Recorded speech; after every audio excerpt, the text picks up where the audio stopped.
Welcome to day 5 of the Formula Kite World Championships here in Cagliari, Sardinia. Hi, my name's Andy Rice and with me is Mirko Bobini, the IKA president, and also knows more about this venue than anywhere else. Mirko, this is your home turf. So great to be here. Fantastic welcome that we always get here in Sardinia. This is one of the best places in the world for kiteboarding. I'm sure you'll agree. Yes, thank you, Andy. Thank you for the word about Poeto and Cagliari. Yes, over the last 10 years, everybody around the world know about this place, this beautiful bay. All year round, we can find wind, different condition. And we saw also in this week, we had such a lot of different kind of condition and sometimes also too tough. But again, people really love it. There is a lot of space, sandy beach. Nice, is a nice venue for this kind of event, having 150 competitors from all over the world.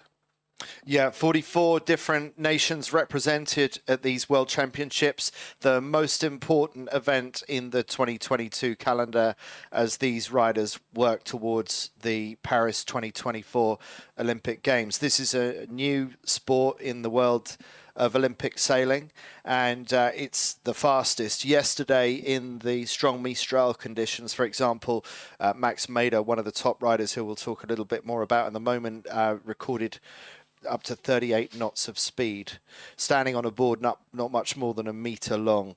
Really scary, and well, it certainly would be for me anyway.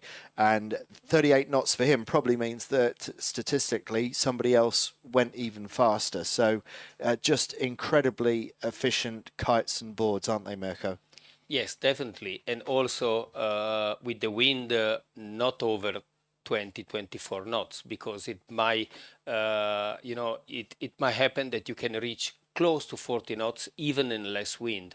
Just like you said, thank you to the efficiency of the foil and all the kite, which they are getting better and better. And beside that, the athletes, they're still learning and push more and to get more performance. Every single event we see some new increase in performance in terms of numbers. Yeah, the efficiency keeps on going up and up. There is the scene on Poeto Beach here in the south of Sardinia. Kites are in the sky, but unfortunately I have to tell you that the postponement flag went up just before we came on air. So we're hoping that the breeze is going to pick up a little bit later. Mirko, what is the scenario? What's the forecast that you've heard today? Okay, this is a typical day after the strong Mistral. You might have some tail of Mistral, so the wind coming from northwest, crossing all the island in diagonal straight to is a kind of a valley, because we have mountain on the east and on the west side of the island. It come in and it flow directly to Cagliari in our back.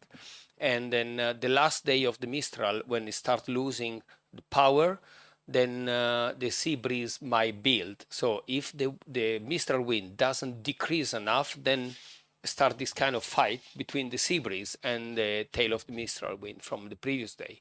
So this is the typical day that happened.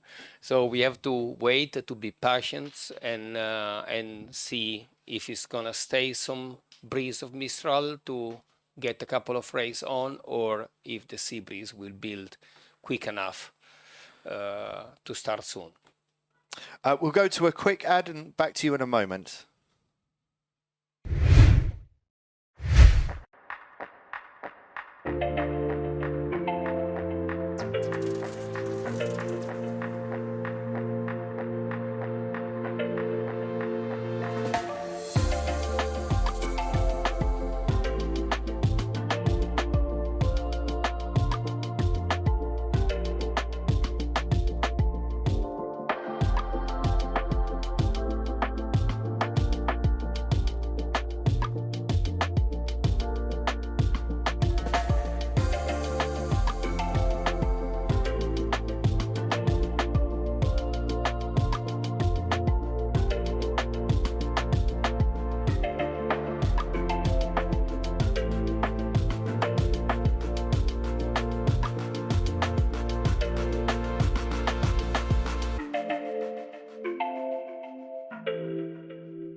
So that's the scenario on Poeto Beach. We are playing the waiting game at the moment. We hope it won't be for too long. Now, this has got a long history of delivering great kiting events here on Poeto Beach, with the city of Cagliari just in the background. I've here another. Okay, so the postponement flag is just being removed. That's good news. You can see one of the kiters already out there doing a bit of training. That's nice to see. Yeah, there was a world championship here exactly 10 years ago, and I'll ask Mirko about that in a moment. But let's just remind ourselves that what was happening here 10 years ago in the early days of Formula Kite.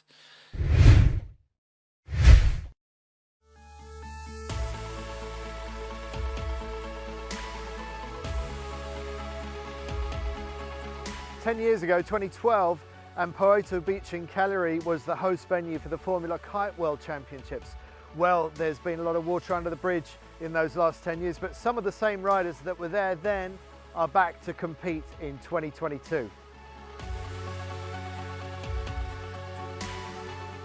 Flo, you were here 10 years ago, and that was for the Formula Kite World Championships, but no foiling back then. It's changed a lot, hasn't it? Yeah, it's crazy. I had my first top 10 result in the World Championship here on the race boards, free fin race boards, so completely different equipment, but same racing. And yeah, now being back for another World Championship after so many times I've been here on this beautiful island. Yeah, I'm super excited, and I think we're gonna see some intense racing, but we still have the same vibe. Everyone is really keen to just have good results, good racing, clean racing, and yeah, I hope it's gonna be the same like we had always here, and yeah, I'm really excited about it. Flo, great to catch up with you. Have a great week this week at the Worlds. Thank you.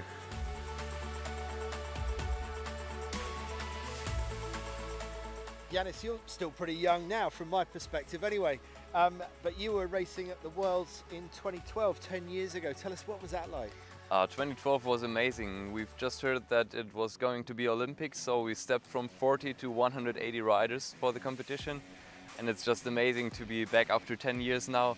When I was there at the age of 16, and now really competing at the Worlds for the Olympic Games 2024. Super exciting to see you here and everyone else, and wish you the best for these Worlds. Thank you very much. Maxime Nochet is one of the top French riders, the toughest national squad of all. We expect big things from the French this week. But Maxime, we know it's a tough level. What was it like 10 years ago? How old were you, and where did you finish in the Worlds 10 years ago? Yeah, I have 7 years old, and I finished top 5, which I was very happy. It was my first Worlds, and now 10 years later I come back.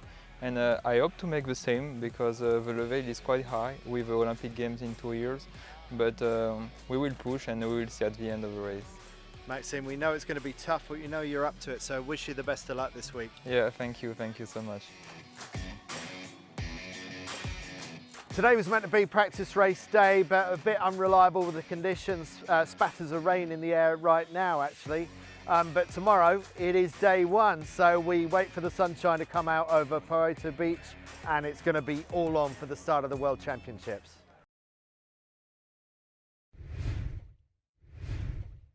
So that was 2012, and here we are back 2022, and you can see that the riders are just beginning to get on the water, and we're going to be looking at the top 25 women first. So it's going to be Gold Fleet Race 5 for the women after a really barnstorming day yesterday in very strong Mistral winds. Mirko, just going back to 2012, I assume you were here for those Worlds, and you were an integral part of bringing them to Poeto Beach all those years ago. Yes, it was amazing. It was a great challenge at that time, because when we started to put together with the city of Cagliari and the Yacht Club Cagliari at the time to have the award for the Formula Kite, it was just the beginning, and just a few weeks before of the event, it becomes Olympics. It was a frame, and everything changed at some point. And from the day after, we started receiving emails, calling, fax at that time as well, any kind of info request to come to Poeto to attend to the Formula Kite Worlds, and it was an insane event 10 years ago. And looking now, it was a real vision. I mean, from that moment, we really started to dream, okay, that's Olympic, it's gonna be Olympic, it will be Olympic. Then we know the history, how it ended up, but now we are here back, still Olympic, and now we will be in Paris 2024. Yeah, so in 2012, you knew it had gone Olympic, but then it was taken away again, and that was only about a 6-month period before sailing politics intervened, and then there was a change of Olympic event, and then there was another change that has brought the kite foiling back in, but then it was three fin boards. There was no foiling in 2012. So whose bright idea was it to stick a hydrofoil on the bottom of a 1 meter board? Yes, it was almost two main changes at that time. So when it went pull out from the Olympic status after all the politics, like you said, we start thinking, okay, we might need to get the chance to change something. And mainly in France and also in San Francisco, they were really riding with the Formula Kite fleet, with the 3-fin board, also some foil. And everyone started to become really addicted on foil. It was really the beginning. And at the time, we just start to have the, all the development on foil and the foil board with the pump kite. And then you say, no, we need more performance. The pump kite, the inflatable kite, doesn't really match with the performance that you can get with the foil. So beside the hydrofoil under your board, also the rammer kite, the kite not inflatable, which we see now 100% of the fleet, they use that. All the performance start to getting more and more. And mainly we started to make races with 6 knots. And so that was the perfect way to develop this sport. And at the end of the day, everyone now knows foiling. And you can see the speeds there that they're doing as they go out to the start line. So there's only about 8 or 9 knots of wind speed, but even in those conditions, the boards are exceeding 30 knots of speed through the water. So they are phenomenally efficient with that switch from 3-fin racing that we saw in 2012, and it's great for me to see that old footage, because I never saw the 3-fin racing, but also, as you say, these ram air kites that are self-inflating. They've got air intake pockets, and that makes them very efficient as they fly through the air, but it also makes them very delicate as well. You can't afford to drop these kites in the water, or if you do, you can't afford for the kite to stay in the water for too long, because those air intakes become water intake pockets, and you can end up filling up the kite with water. And with the squall that we had yesterday that suddenly hit the race course with very little warning, that was a real problem yesterday, wasn't it, Mirko? But a great rescue operation as well. Yeah, we are living in the sea. We spend a part of our time mainly in the sea. Something always might happen. We try to have a look everywhere on the sky and have a look on the cloud. Some time happened, but it's really good that all the rescue operations were super good, and then everyone come back and they perform us really well. Okay, so most of the fleet getting out there now, hopefully not too far away from getting the first race away. So it's an interesting evolution of equipment, Mirko. I think about the challenge that you have as an Olympic class. Do you freeze everything and have very little development, such as we've seen with the laser over the last 50 years? There's very little that's changed on the laser, which in one way makes it very pure, but in another way it means that you're not keeping up with the latest developments. Formula Kite is a development class in a way, but it also locks in the equipment as well. It's quite a clever compromise that the Formula Kite is running there, isn't it? Yeah, I think it's the great combination to have the Formula Kite class and the KiteFoil Open class, which it helps all the industry, which they produce hydrofoil, board, kite, line, bar, because now we have a lot of single pieces that put it all together make the difference. and they are available. They are happy to develop, and they bring all new product to every single new event on the open class. And the Formula Kite will take benefit of that, because every cycle then we can implement and upgrade new equipment.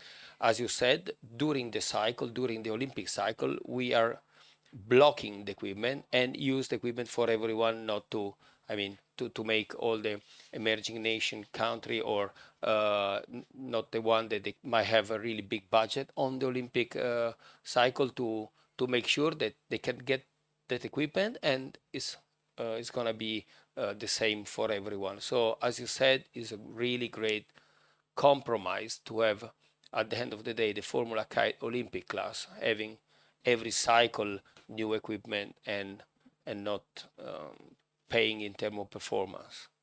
Meanwhile, in the water there, we see Daniela Moroz with her coach pushing her board out towards her. So this is our defending world champion, and Daniela Moroz is actually leading this competition at the moment. Actually, no, sorry, that's Tony Vodicek. So that's our male leader. That's the Slovenian rider that we see in the water. So Tony Vodicek, he was 11th in last year's World Championships. He dominated the racing in 2019 before the COVID pandemic hit the racing world. As you can see, it's a struggle even for Tony Vodicek to get up and running sometimes with these offshore conditions. It's quite a difficult angle for launching off the beach, but now that Vodicek is up and running, he's getting his kite into the power zone and he's safely on his way out towards the race course. So we'll be talking about Vodicek later on in the gold race 5 for the men, but it's the women going off first. Now, we did a bib ceremony just over an hour earlier, where we handed out the coloured bibs. So let's see who our runners and riders are, our current top 3 in the women and the men.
With Vodicek yesterday, each of them getting 2 firsts and 2 second places, not giving anybody else a look in on winning a race yesterday. So dominant performance by the front 2. Conditions looking nice for some good racing there. We'll go to a quick ad break and back to you soon.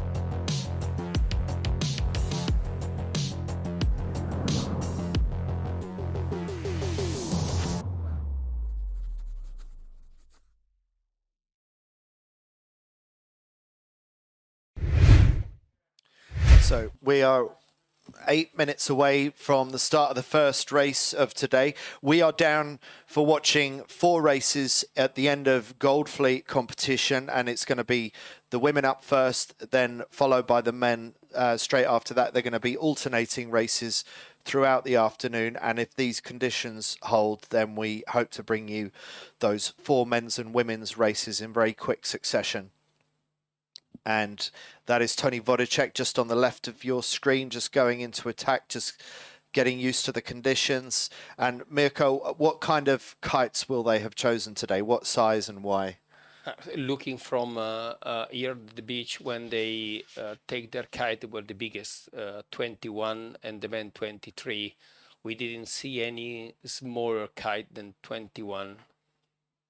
Okay, so they've gone for their biggest kites today, the ones that provide the biggest amount of power. And interestingly, it's from what some people say, we're seeing riders get heavier and heavier. I'm hearing some people say that being the heavier weight is of the greatest benefit in the lighter conditions. Is that something you've heard, Mirko? Yes, I heard, and it looks really strange, because if you try to understand why, it's difficult to find a proper answer.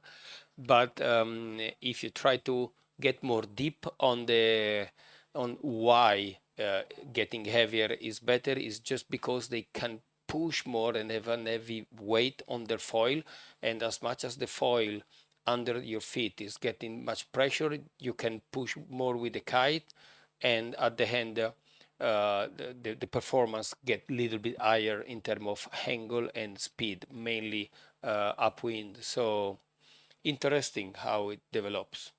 Now, there are some that decided to do the European Championships in Nafpaktos, Greece, a couple of weeks ago, and others decided to sit out the Europeans and focus on more training time on Poeto Beach.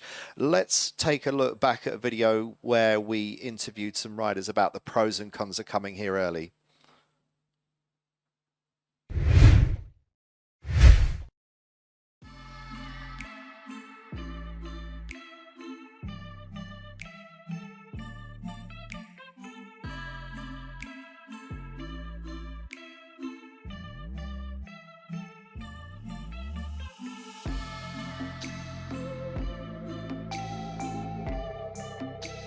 Here we have 2 French riders, our new European champion, and Lauriane Allo and Jessie Campman, who got the silver.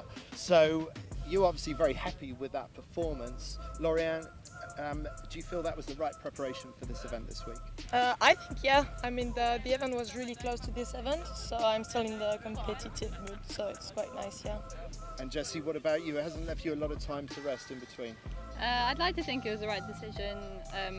We got to do an event before this and got in the good mindset and still had a couple of days to rest, so I think it was a good decision. Meanwhile, from Great Britain, Ellie Aldridge and Katie Dabson decided en masse as the British team not to do the Europeans and to focus more on this one. Ellie, what do you think the advantages of that approach have been? We did a bit more training in the venue, so we had all the different conditions that you might see here. It's very changeable here, so I think we're a bit more confident with anything we get, we will be happy with. And Katie, the mood for you today? Yeah, I think, as I said, we had all the conditions pretty much, so I think we're pretty ready for whatever the venue has to throw at us. Okay, well, we got 6 days to find out which was the right approach. Do the Europeans or do more training on Poeto Beach? Let's find out. Day 1 of the World Championships out here on the water just off Poeto Beach, and the women's competition is just about to get going. They're divided into 2 qualifying groups for the first 3 days. The men, already some clear leaders beginning to emerge out of their 3 groups. Axel Mazzella, Tony Vodacek won 4 from 4 today, and almost as good is Max Mader, winning 3 out of his 4.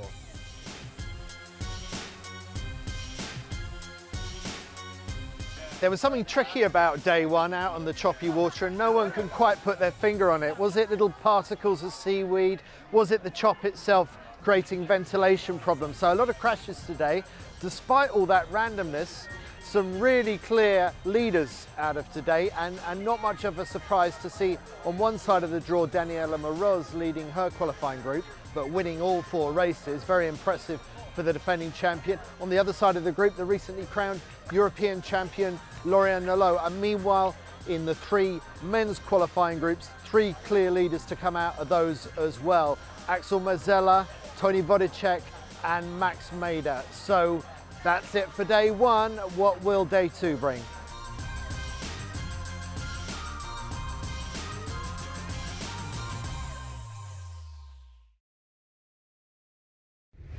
So really strong performance by Moroz and Nolot on day 1 of the competition, and it's continued that way for the American and the French rider, who, when they came together so far, it's Moroz who is getting the better of Nolot and the rest of the fleet. And Moroz has had more training time here than Nolot, who decided to do the European Championships and won them. Each of them think that they took the right approach to their preparations for the World Championships. But Mirko, there's no easy answer for that, is there? Do you spend more time getting used to the venue, or do you get more competition practice in? But on these offshore days, like we're seeing with the Mistral, I'm wondering, this is a better day to have done what Moroz did and get used to these offshore conditions that are specific to here. Yes, you are definitely right. But I must say that few of the riders that decided to go to the European, they spend let's say a few weeks during the winter time, because at the beginning of the year, from February, March, we had a lot of rider training already here in Cagliari, and so few of them, they already know how it challenge can be to have a regatta here. Depends on the wind, and mainly with the Mistral wind, shifty and gusty.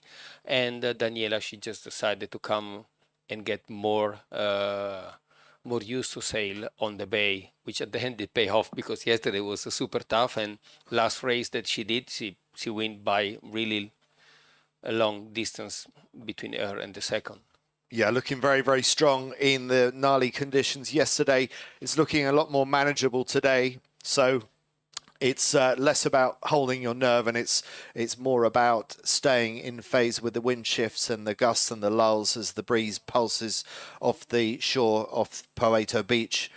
So a good start is something you always want. We're just less than a minute until these 25 riders are about to launch off this start line, and you always want to be fast, but you need to think straight as well. You need to catch the right wind shifts to put you in the right direction to pick up the next strong gust of breeze, and it's about how you string those gusts together. If you can do that more successfully, if you can thread those gusts together from one to the next more effectively than your opposition, then even if you're slower, you can still outthink your opposition by reading the wind better. We've got 25 seconds to go. Just 20 seconds now, and the majority lining up by the committee boat on the left of your picture. That's the right hand end of the start line as the riders are looking at it.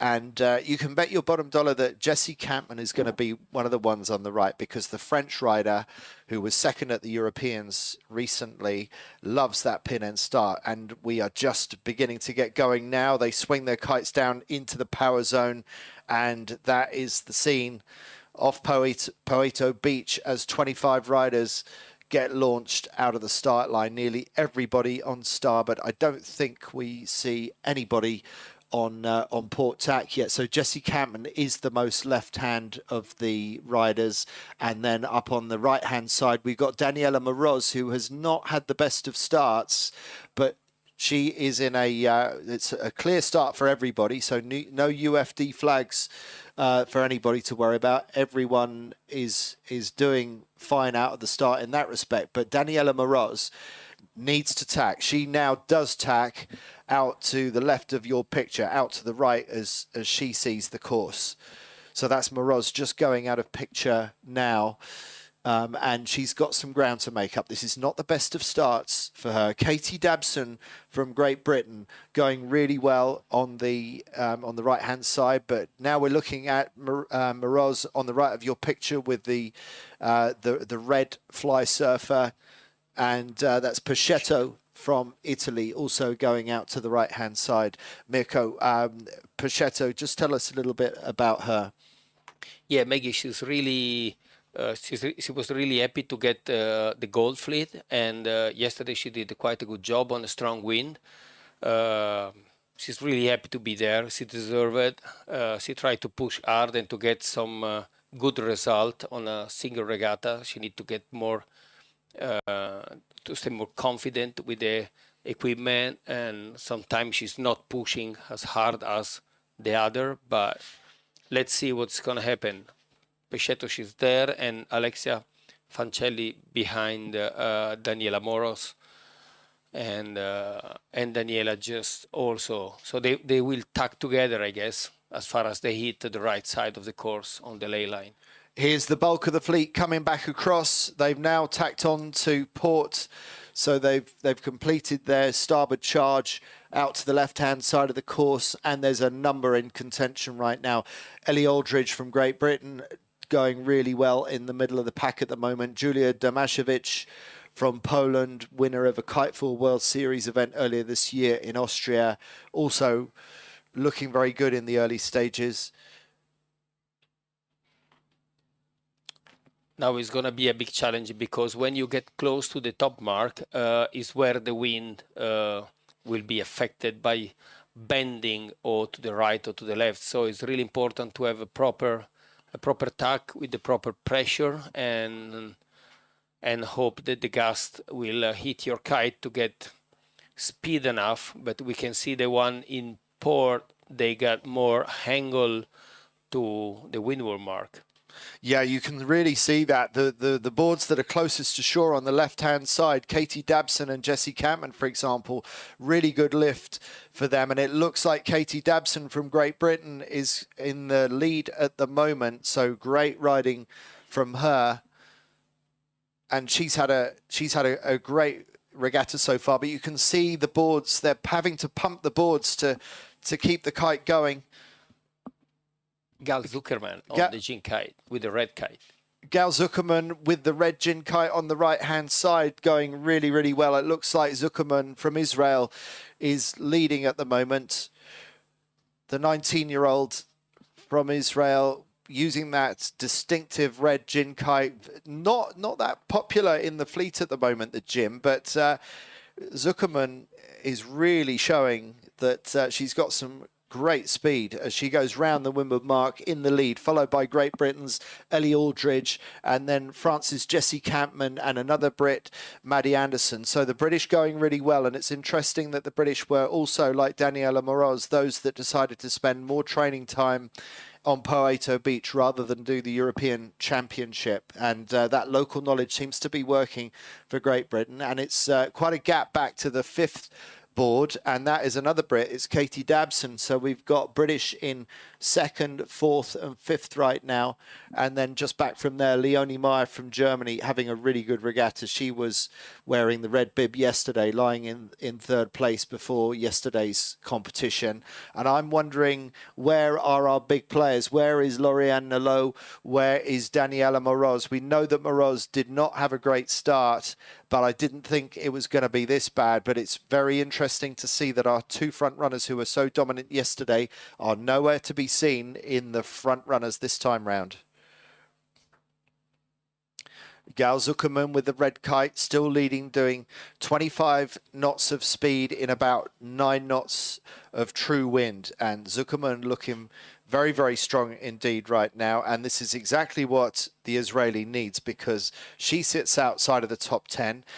Performances like this are going to get Zuckerman back into the top 10. And the way the medal series works is, provided you get into tomorrow's top 10, you still have a very realistic chance of winning the World Championship. But we'll explain the medal series a little bit later on. Right now, I just want to concentrate on the fact that Gal Zuckerman is stretching her lead away from Ellie Aldridge and Jessie Campman. And there is Daniela Moroz going downwind, and we try and find out where she is. I think she's in 10th place at the moment, so not a disaster. And she's discarding some a first place anyway. That's far left of your screen. There's Daniela Moroz up into 9th place, and actually one of the fastest on the course, doing 27 knots. And that's as fast as I could see of any of the riders. So Mirko, do you think that Moroz has found something special on that side of the course? Yeah, she tried to get all the gas behind her to try to keep a lot of speed because she didn't have a really good start. She were really close to the race committee boat, and maybe someone in front get some trouble, and then she tried to avoid someone and then go in port, and this is why she's trying to get as much as she can, more speed and more deep to follow the leader. Moroz looking consistently faster than most of the other riders, so Moroz is already closing the gap and is up to 6th place. But as we come down to the bottom, Ellie Aldridge from Great Britain has overtaken Gal Zuckerman with the red kite, and so now it's Aldridge in first, leading Zuckerman, just going round. A bit of a splashdown for Jessie Campman from France in 3rd place. And then round in 4th, it's Katie Dabson, and not far behind her, you can see the red-tipped kite of Daniela Moroz just about to go round now, I think in either 6th or 7th place, just ahead of a really busy traffic jam. So Moroz staying ahead of the traffic and in a position to attack the boards in front.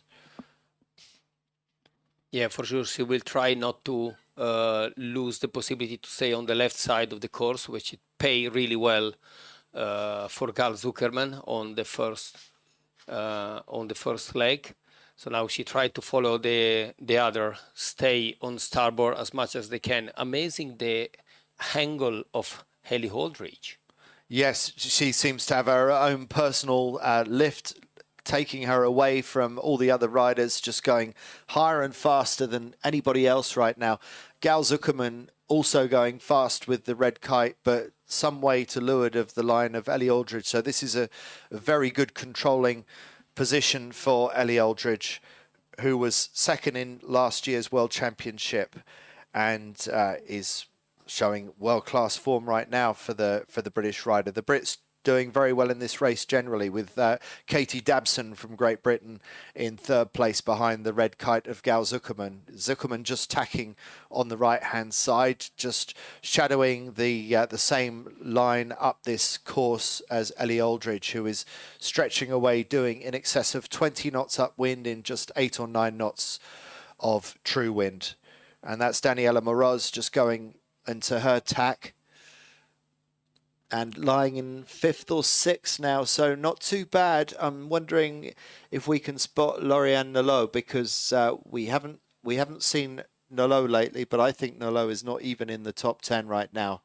It's a real struggle for her. Mirko, what do you see? I see Lauriane Nolot now starting on the tracking. It seems that Nolot is sitting 19th place, so really bad so far for Lauriane. She will need to get some lift on the last leg of the upwind and try to get as much as she can on all the way downwind. Otherwise, she need to play a discard. Great riding by Ellie Aldridge, bottom right-hand side of your picture with the lime green fly surfer kite, and in the background you can see La Sella della Diavolo, the mountain that sits at one end of Poeto Beach. Beautiful riding conditions. Yeah, and also about really not really good standing now. Also Poema Newland, but she also wear a colored bib today. She sit on 17th place, just beside Lauriane Nolot. So not great for the French right now, but going very well for the British, particularly Ellie Aldridge, just tacking onto the ley line, again back up to doing over 20 knots of speed, with Gal Zuckerman from Israel in 3rd place out of the picture. She's in with the red kite, and Jessie Campman fighting with Katie Dabson for 3rd and 4th place right now. Daniela Moroz in around 5th or 6th in the race, showing good speed and very good form right now, with the red fly surfer kite dragging her along at in excess of 20 knots in these light wind conditions. Yes, and looking from this perspective, we can see like the gust. She's really keeping it as long as she can, and she push a lot. You see the position that she had really bent over the board, pushing with her legs as much as she can over the foil, and she tried to keep the gust as with the to get the lift over the last part of the windward legs. So. Very good form by Daniela Moroz and very good form by Ellie Aldridge, who's just jibed at the top of your screen. Gal Zuckerman with the red kite chasing her down, and around the windward mark now is Daniela Moroz wearing the yellow bib. She's got a race on if she's going to continue her run of bullets. She's won every single race in the competition so far, except for the UFD disqualification yesterday when she crossed the start line too early. But it looks like in these conditions, other riders like Aldridge, Campman and Zuckerman and Dabson have the measure of Daniela Moroz. So a change of condition may be opening up the race course to other contenders.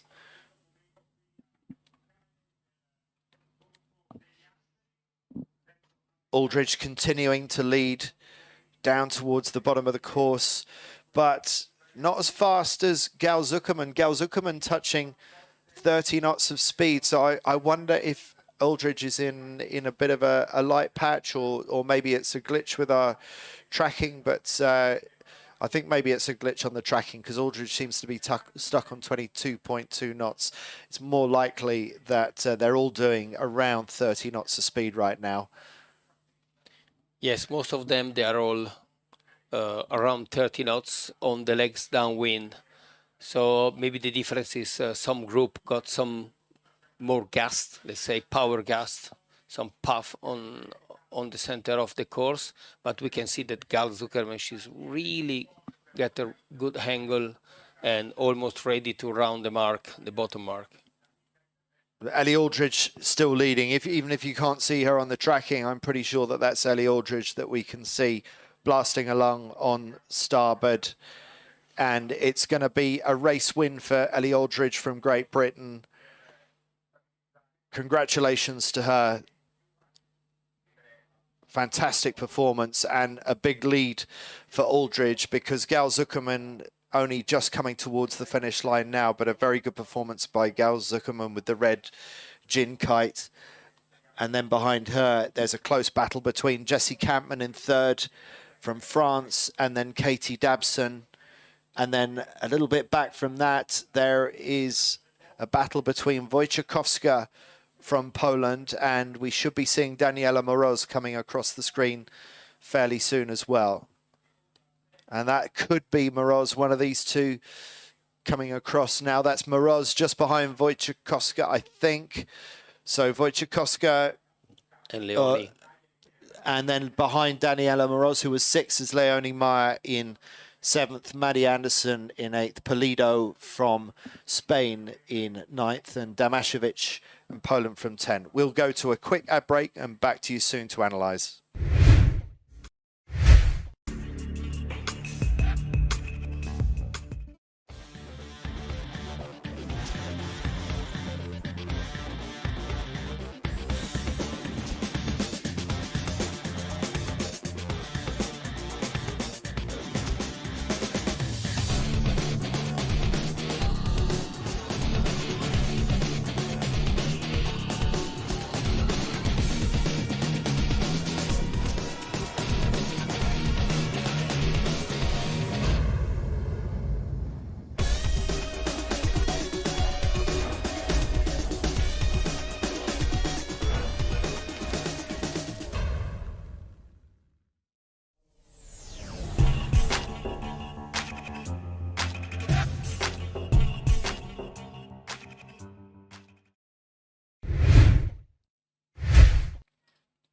So we got 1 minute 20 until the start of the men's race. So no hanging around out here. We're making the best of these conditions. 8 or 9 knots of breeze blowing off Pareto Beach. And that's all you need to propel these kites along at in excess of 20 knots upwind and 30 knots on the downwind leg.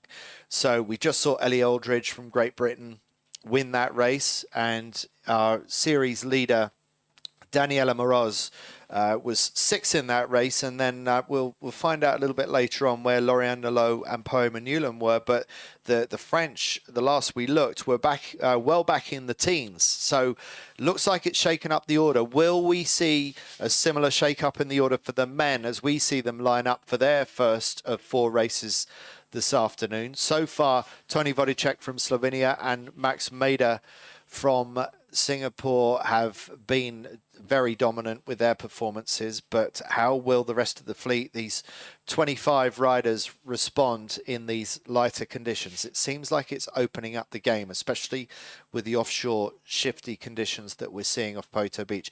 5 seconds to go, and we are just about to get launched in the first of 4 races today. And at one end of the line, it's Guy Bridge from Great Britain with Riccardo Pianozzi coming off the pin end with Qubin Huang of China. At the far end of the line, the defending world champion Teo de Ramacour is the most right-hand boat. And it looks like everyone has gone for a starboard tack except for Benoit Gomez with that distinctive yellow gin kite. He's just seen his girlfriend Gail Zuckerman get second in the race previously with her gin kite, and now the French rider who loves to start on port tack is again on port tack and going fast out to the right-hand side. Now, we saw Daniela Moroz going out to the right-hand side because she was forced to do that, and that was because Moroz got a bad start out of the committee boat end of the line. So I'm wondering if this is going out to the wrong side of the course. I wonder if Benoit Gomez's love of the port tack start is taking him in the wrong direction. Well, let's hope not. Let's see how Gomez gets on. One of the biggest riders in the fleet, weighing almost 110 kilos, but very, very fast, even in these light conditions. Mirko, who's going well on the left, would you say? Yeah, like you said, who knows if right now the right side of the course will pay off, because we saw Daniela Moros and Maggie Pechetton and everyone that went on that side that wasn't round for first, the top mark. So again, it's switchy, the wind, it's gusty, so they might see something that we can't see, and maybe they have right. We have to wait to see the top mark rounding then. So here are the riders blasting up towards the left-hand side of the course. The right-hand side as you're looking at it, and it's very, very tightly boxed together with those ones. Teo de Ramacour, who got a committee boat start, is looking a little bit off the pace, and it looks like Lorenzo Boschetti is one of the best on that side, but we're looking back at Benoit Gomez flying upwind, the big Frenchman, maybe the heaviest guy in the fleet, very, very fast in these lighter conditions, winner of the World Cup event in the Netherlands earlier this year in light winds. Yeah, let's see. We are getting closer. A few of them, they already tack over the ley line. I'm really curious to see if the tactics from Boschetti and Pianozzi, which they spent all winter, last winter year, and dealing and training a lot on this kind of condition. Let's see if they get the right angle and the right ley line. They are really close to rounding the mark. I guess that Benito, it will be one of the top of the fleet. And like you said, it's really fast on this condition.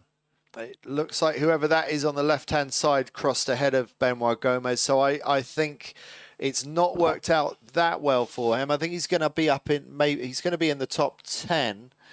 But who goes round in the lead? It looks like it's going to be Toni Vodicek, our yellow bib wearer. And there is Axel Mozella on the left of your picture with the red bib.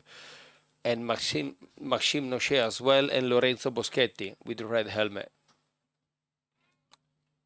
So the French going well, but out in the lead, it's our yellow bib wearer, Toni Vodicek, being chased hard by the young Italian Lorenzo Boschetti, and Riccardo Pianozzi, the 17-year-old Italian, Maxime Nochet in 4th, Axel Mozella in 5th. Very, very tight. Look how bunched they are right now. It's really, really tight running between these riders. 25 Gold Fleet riders battling out to try and get in the top 10 for tomorrow's medal series. And Vodicek, unlike Daniela Moroz, the yellow bib wearer in the women's group, it looks like Vodicek has the measure of these conditions as well. He is in the lead at the moment, but he's got a real battle on his hands with the young Italian Lorenzo Boschetti and the 17-year-old Italian Riccardo Pianozzi waiting for any error by the front two. Yes, it's really amazing how they decided to make the jibe when they feel the good pressure. Sometimes you can see they're looking behind them and really to keep the pressure on the kite as much as they can. And it's really important to get every single knot you get on speed. It makes the difference rounding the next mark and be ready for leg 3 of the next upwind. It's really important to try to stay in front with this kind of wind and to be clear. Still very, very tightly bunched at the bottom. No one's managing to break away at the moment. It looks like Boschetti might have moved into the lead ahead of Tony Vodicek. So Vodicek not having it all his own way. Yes, so Lorenzo is with the red fly surfer and Tony, he has a green fly surfer, and Riccardo Pianosi, we can see again a red, and Maxime Nocher is the green. So we have Boschetti, Vodicek, Pianosi, and Maxime Nocher.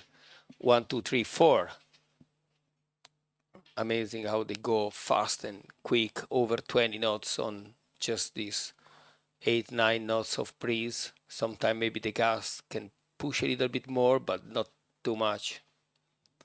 So this is great riding by Lorenzo Boschetti, who was 7th place going into today. So this is going to haul him up the rankings. Tony Vodicek still looking very good. And one rider that we haven't spoken about yet is Max Mader. So where is the Singaporean? Because he doesn't seem to be in the top 10. And that is a very unusual thing to say. It looks like he's just outside the top 10, the 16-year-old from Singapore, in about 12th or 13th right now. So by his standards, not a great race for Max Mader. He's got a lot of catching up to do. Well, we saw Daniela Moroz play catch up from outside the top 10 and get back to 6th place. What will Mader be able to do in this race?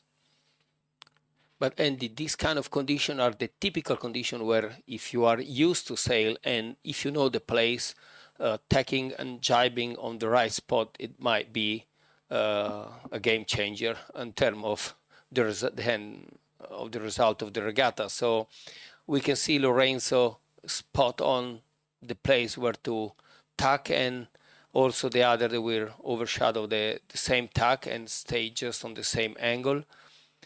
Riccardo just didn't make really a nice tack, I must say. He lost some space from Tony, which we can easily recognize from the yellow whip just in front of him. So that's Boschetti, the bottom left of your screen, and the Pianosi. That's Pianosi with the other red and white kite on the right of your screen, struggling to hold his line with Tony Vodicek just in front of him, and I think that's Cuban Huang. Oh, it's Mazzella. Axel Mazzella is the one just to leeward of Tony Vodicek. Boschetti looking very strong, very settled right now in the lead on the left of your picture.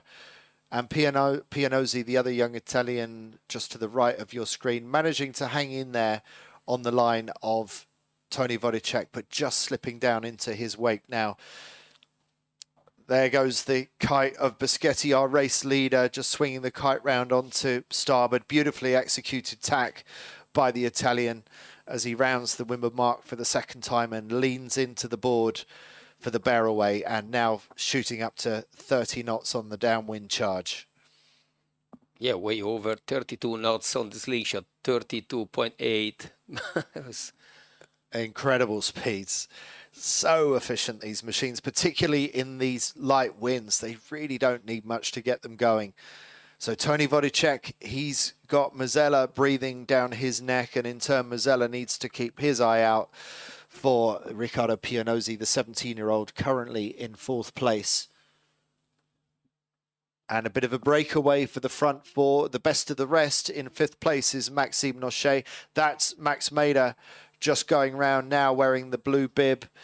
Max Mader still outside of the top 10.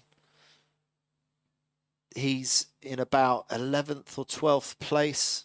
So Max Mader with that very straight body position, going fast, but is it going to be fast enough to be able to get a top 10 finish in this race at the moment? Boschetti just stretching away from the rest. Oh, it's been a crash for Max Mader, so that's a disaster for Mader. A quick crash down. Was it an error, or did he hit a plastic bag or some debris? We're not quite sure, but suddenly you can go from 30 knots to 0 in no time flat. Let's watch it again. What do you reckon? That did he hit something, do you think? Yeah, we can see that he was just pushing and bend himself as much as he can, bending, and for whatever reason he lost control. It's difficult to see if he hit something or he just get some ventilation on the hydrofoil. But for sure he was pushing a lot to catch up.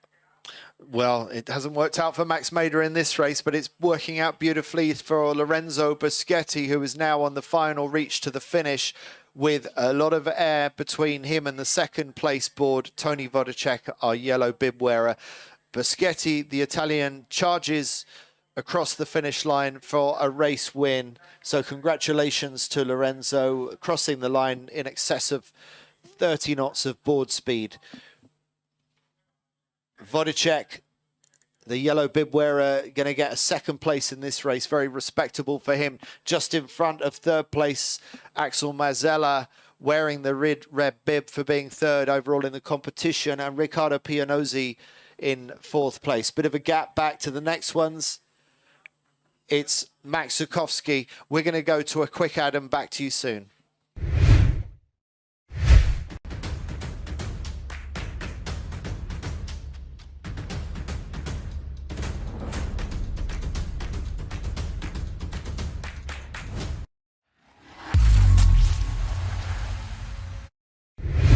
Wow, what 43 seconds to the start of the next women's race. So even as the men are finishing their race, we are without breath moving into the final 30 seconds of race 2 of the afternoon. We've got a total of 4 races lined up for you. There's how things stand. That Ellie Aldridge race win just now lifts the British rider up to 5th place overall. Moroz holding on to her lead quite comfortably, and a disastrous 23rd place for Lauriane Nelot in that previous race. What can the French rider do this time as we get into the final 10 seconds before the start? And Jessie Campman, I'm going to stake my lunch on it that Jessie Campman will get the pin end start again. She does. And Alina Corneli, also a very good start out from the left-hand end of the line. Leonie Meyer looking good. Magda Wojciechowska out of the committee boat end of the line, the left of your screen. Now let's see if we can see where our race leader, Daniela Moroz, is. She's sort of middle left, so middle right as you're looking at it as we look at the riders coming out. So I think that Moroz is one of the red kites that you can see in the middle of the pack right now. And Lauriane Nelot just to leeward of her. So Nelot with the blue ozone kite, you can see right square in the middle of your picture right now. Nelot doing okay, but not quite as good a start as Moroz. And Moroz is right on top of Nelot. So we got the yellow and blue bib wearers right in the middle of the pack. And at the moment, Moroz with marginally the better start compared with Nelot. But Ellie Aldridge, winner of the previous race, along with Katie Dabson, another British rider, going extremely well, along with Germany's Leonie Meyer. So Aldridge putting herself in a great position. And Gail Zuckerman also really well launched out at the start line. So our first and second place riders from the previous race, Aldridge and Zuckerman, going very, very well in these conditions, using different equipment, using Fly Surfer and Gin kites respectively, but going very fast in these conditions. Yeah, for sure. They settle up all their equipment really well, and they feel also comfortable on super flat water, so they can keep really pushing and being with their bar on the hand to keep the right angle of the kite. Gisela, maybe it was Gisela that just stuck it on port on the middle of the pack. And we're trying to work out who that was that did that brave tack on to port and just about managing to weave through the gap. And now on the left of your screen, we'll try and identify who that was. But that was a very brave move to tack where they did. But it looks like they've made it pay. So it could possibly be maybe Heli or Leoni, or Heli or Katie Dobson. Yeah, hard for us to tell at the moment. And you can see there's a lot more breeze down by the start. If you look top right of your picture, up where the men are gathered around the start area, it looks like there's more breeze and softer breeze up towards the top of the course. Would you agree, Mirko? I totally agree. I can tell you, again, you can see when there is a long lens camera, we can see all the gust and the color of the sea, where there is a little bit more pressure, and is what they are looking for. And having to pump the board out of the tacks. Look at the gusts of wind just wafting across the course. The wind is very unequal across the race course, and that's going to be particularly important on the downwind legs. Can you find your way down on the best gust? Because there are patches of really light wind that you want to try and avoid, and you want to string together those dark patches of wind as much as possible. And it looks like our port tack starter is Jessie Campman, who manages to get round in the lead with a good lead. So that's the French rider Jessie Campman leading, and she had a good previous race as well. And it could be that Lauriane Nalot is up there this time as well. We'll try and work that out for you in a moment. But Jessie Campman with a really good lead over our race winner from 20 minutes ago, Ellie Aldridge, in second place, and Katie Dabson, another British rider. So Great Britain in second and third behind the French rider Jessie Campman. Downcharged the rest of the fleet. Look at the gaps. There's hardly any there. This is really, really tightly strung together, and even the stragglers are still very much in this race. And that is the view back towards Poeto Beach, and you can see those gusts and lulls. It's very tricky at the top end of the course, and as you get down to the bottom, it's getting nice and windy again, isn't it, Mirko? Yeah, exactly. And we can see from the drone shot. For us, it's easier to see. Unfortunately, they can't. So we can really see if they are gonna jibe on the right spot, having the gust behind. But looking from now, it seems that they keep the center of the course, and exactly on the center of the course, there is the right pressure to keep really great angle and be faster and deeper on the downwind legs. Really nice speeds downwind, in excess of 30 knots, up to about 32 knots of speed. This is what foiling is all about. You can see why these riders just love to go training. It's not a chore for them. A day's work for them is what they absolutely love doing. And even if they weren't being paid to do this, they'd probably do it anyway. Yeah, I'm impressed of the speed that Carl Zuckerman with the Jean Kite, with the red kite in the front of the fleet, really often close to 30. Sometimes it goes down 28, 28.4, and then quickly over 30. Let's see if Jessie or Heli, who from old, is going to rounding. I guess it's Heli. It could well be Ellie Aldridge that's got round in first. We're trying to identify that, or it could be Jessie Campman still. I think it's still Jessie Campman who's got a bit of a lead. He's at the orange board, yeah. So the French rider with a very good British accent, it has to be said, speaks absolutely perfect English. The French rider Jessie Campman leading this race at the moment, really made that pin end start work for her. That is her favourite way of starting it. And there the tracking shot shows you just how comfortable that lead is for Jessie Campman, doing 22 knots of speed upwind. Ellie Aldridge going a little bit higher and slower, but that's good tactical sailing by the British rider, who has already won one race earlier today and is lying in second. So Aldridge on fire today. Yeah, and Katie Dobson and Daniela Moros straight leeward to Katie Dobson, going for more VMG, so a little bit less angle and more speed. She tried to stay leeward and to get clear air. She's really following Ellie Aldridge line. And Lauriane Nolot, she is somewhere in the hunt. She's inside the top 10 this time, but Nolot not looking anything special today, looking okay, but not outstanding like we've seen Nolot on previous days. And Moroz sailing very consistently, but not outstanding today. Moroz now up into the front few, but it's still Jessie Campman, the French rider, who's making good ground up towards the second windward mark.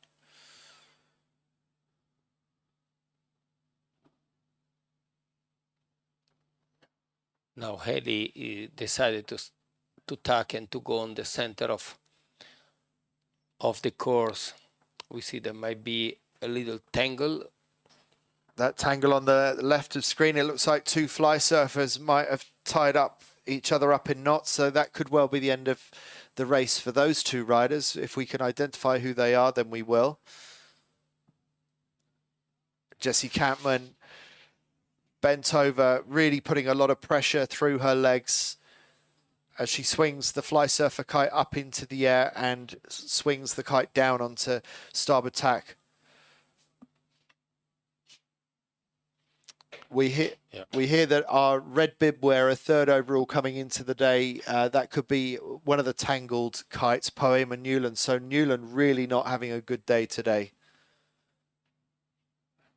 Newland was 17th in the previous race. Well, it's unlikely that it's going to be any better in this race. She'll probably be fortunate if she finishes in the teens after having that tangle. Meanwhile, it's another French rider, Jessie Campman, who's having a much better race, leading round the windward mark as she leans into the board and gets the kite up and running up to 30 knots of speed downwind.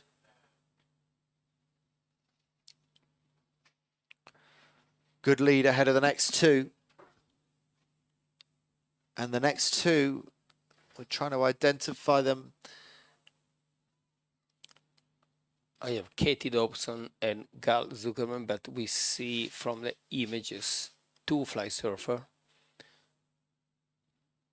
And the front three have now jibed off, and there's a real battle going on between second and third. And I think one of those, it could be Ellie Aldridge. And Katie Dobson. And maybe Katie Dobson. So it could be a battle between two British riders in the middle of your screen, and they are closing the gap on Jessie Campman as well. It looks like they've got a better line and getting the gust a little bit more effectively than our race leader. Jessie Campman still very much in the lead, but it looks like these British riders, Ellie Aldridge and Katie Dobson, are beginning to threaten for that French lead right now. Gal Zuckerman with the red kite in fourth place, also going very fast on these downwind legs. Yeah, I think that the red one that we see on the screen is the red kite that belonged to Daniela Moros. It's a fly surfer, red, black and red. Ah, you are correct, aren't you? Yes, it's Daniela in fourth place. Okay, so Daniela Moros in fourth place, our overall leader with the yellow bib.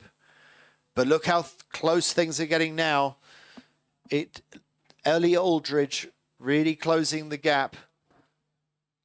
And Jessie Campman, she must feel the breath of the British rider on the back of her neck. There's going to be a simultaneous jibe between the French and the British riders. It's really, really close. Who's going to execute the better jibe? Because there's a lot of pressure as they go down towards the bottom mark for the last time. And they get onto the reach with Jessie Campman still leading, but just one slip and Ellie Aldridge will win her second race of the afternoon. So can Campman hold on for these final 100 meters across the finish line? At the moment, it's Campman from France just leading Aldridge by a second. And a little bit further back, we think it is Katie Dobson in third place and Daniela Moros not far behind. Just about across the finish line, Jessie Campman holds on for the race win. Ellie Aldridge in second. The third place board we think is Katie Dobson from Great Britain, and a fourth place for Daniela Moros, continuing to get very solid scores and extending her lead. We will go to a quick ad and we will be back to you soon.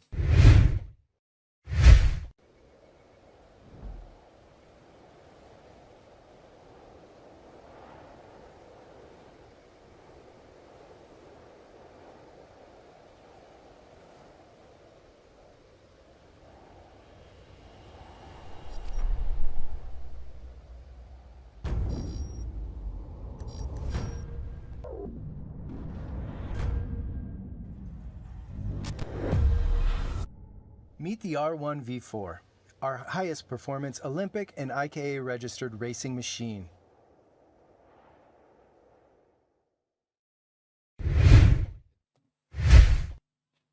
So the rest of the fleet still finishing across the line. There's a blue ozone kite there just crossing, and then another fly surfer. We are just waiting to find out where some of the others finish. We think that Laurent Nolot got a 19th in that race, so things really not going well for the blue bib wearer, second overall going into the day, Laurent Nolot. And we also think that Poema Newland, wearing the red bib for being third going into today, she might have been one of the ones caught up in that tangle. So not going well for those French riders, but a great race for Jessie Campman from France. So where one rider falls, another French rider pops up. There's so many good ones, but Ellie Aldridge, the winner of the day so far, with a first in the first race and a second in the next. We've got only 1 minute 30 until the start of the next men's race. We are turning these races around at phenomenal speed. So plaudits to the race officer Mikhail and his team making the most of these conditions. Mirko, we're seeing the absolute best of Poeto Beach right now. Yeah, right now that is the really the nice condition for whom know the auto race on Poeto Beach. Light Mistral, luckily it stay, it's still blowing, tricky, switchy, and the tactical skill play the game. So it's really important to know and to keep an eye on all the gust and in all the wind. I'm really happy to see sunshine, blue sky, and everyone blasting on the course, and really few seconds away to the next start. About 30 seconds to the next start. Lorenzo Boschetti, winner of the previous race, the young Italian. What will he be able to do this time round? He's lining up towards the left-hand bunch, looking to start somewhere near the pin. Teo de Ramacour, he was the committee boat end starter last time round. The defending world champion now going for the pin end of the line this time round. They're just about to launch off the line. Will anyone be over the line? We'll try and bring you that news in a moment. And you see that distinctive yellow gin kite of Benoit Gomez. He's starting on starboard this time round, but so often we see Gomez go out towards the right-hand side, but it didn't seem to work for him on the previous race. It seems, Mirko, like the left-hand side of the line is the place to be, as we can report that it's a clear start. Yeah, left to center is the place where you can have more control of the wind and the gust. We see on the center of the pack just stay conservative Max Mader going just for speed with the red and black fly surfer kite. But again, Lorenzo and Nico Parlier and Mario Calbucci, everyone that knows this place, they keep the left end of the course. Okay, so the only one going out to the right-hand side at the moment is Britain's Guy Bridge, who didn't get a great start and is being forced to find something out on the right-hand side. But those who get a good start and can hold their lane seem to want to get all the way over to the left-hand side of this race course. And Max Mader, middle right of your screen, looks like he's one of the front runners right now. He's making amends after a poor first race just 20 minutes ago. The Singaporean looking very fast this time. Yes, a good thing is after a start and going to the right side from Teo de Ramacour, now totally on the opposite. He's switching his tactics and goes all the way to the left side now. And very tightly bunched, the two front runners in this competition. Max Mader is just getting the better of Tony Vodicek, who is up on his starboard hip. So you can see them on the right of your picture, the red kite of Max Mader, the furthest right in your screen, and then the lime yellow of Tony Vodicek just behind him. So a real tight battle, and you can see it there on the tracking as well. Vodicek going fast but struggling to keep his line. Those two, it looks like Vodicek's just tacking on the right and Max Mader tacking at the same time. So there's a real battle between first and second, and they could well end up being first and second in this race as things are going at the moment. They're both safely onto port tack with Maida to the right as you look at them, Vodicek on the left, just sailing towards the bottom of your screen at the moment. Very, very close between the two. Where would you rather be tactically between those two, Mirko? Between those two, on the one to leeward. You want to be the lured one, okay? Yeah. So you would rather be Tony Vodicek at the moment. Yeah, so far yes, because he can control. Is a little bit forward. You see, he will control the tack. And it looks like Vodicek is just going to get around less than a second in front of Max Maida. So who is going to get the best of each other down the run? We've got first and second overall in the competition, first and second in this race right now. It's and amazing the performance of Maxime Nochet. Also, he just round the mark on third. So Maxime Nochet and Théodore Ramecourt. So very good sailing by the French in third and fourth place.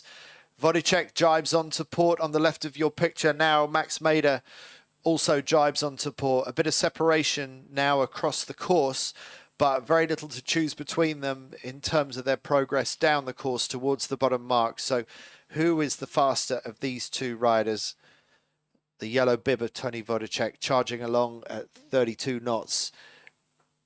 Max Maida also doing 32 knots further towards the right of picture, and then the chasing pack ready to pounce on any mistake by the front two. Maxime Nochet, Théo de Ramecourt, Axel Mazella, Nico Parlier. It's a whole group, 4 Frenchmen in the next 4 places behind the front two, and the race winner Lorenzo Boschetti and Riccardo Pianozzi, 2 Italians, bringing up the rear of the top 10. Yeah, because we saw a big gas